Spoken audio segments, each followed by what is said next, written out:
is exactly 1 week after Anthony from SMH Quads came to install the Automower, and I thought I'd give you a very brief update to let you know how things are going. And the first thing to say is that actually remarkably well. There haven't been any issues with the Automower. The installation's been fine. I don't know if I was expecting any difficulties, but there certainly haven't been any. And the Automower is coming out regularly each day and mowing the lawn, as you can see.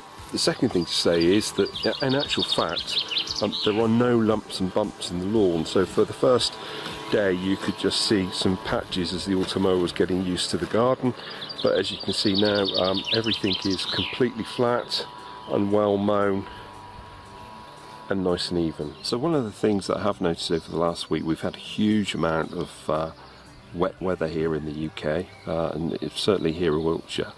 I'm on clay, which is normally very wet, and ordinarily just wouldn't be able to cut the lawn, and quite frankly when I was able to get back onto the lawn to cut it with a lawnmower, I think we've all been there, it would be a wet job, it would be clogging up, it would be sticky, it's a horrible job. That's not an issue with the Automower. She's been out working away in all weather, doesn't make any difference to it at all, and just chugging away quietly, just cutting, as you can see. So that's taken a major job and hassle out of my life, and one I'm very grateful for. So in terms of activity, the Automower's been coming out regularly every day, working in a kind of random pattern, as you can see. Yesterday for the first time it went into a spiral pattern, basically moving around, working outwards until it was happy that that patch of lawn was completely cut and at the same length as the rest of the lawn.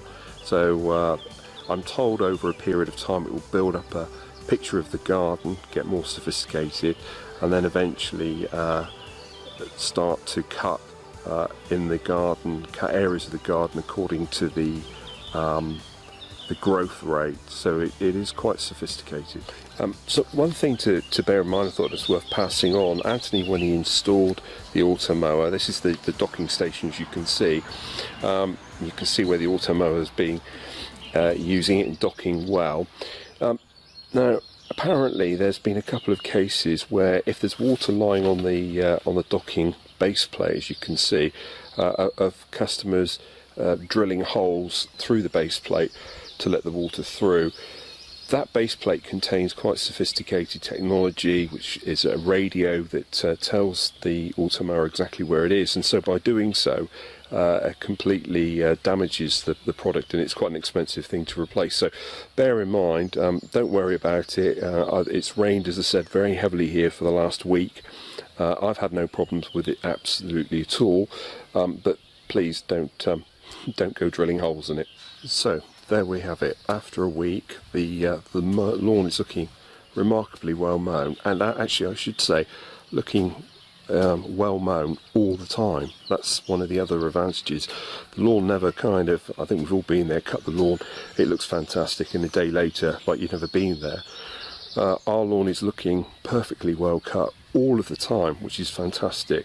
The second thing that's happened, I think the children have named the Automower Parker. There seems to be something about them that you want to personalise for some reason, but it's lovely, it's a lovely touch. Questions about where Parker is Parker out, etc, etc.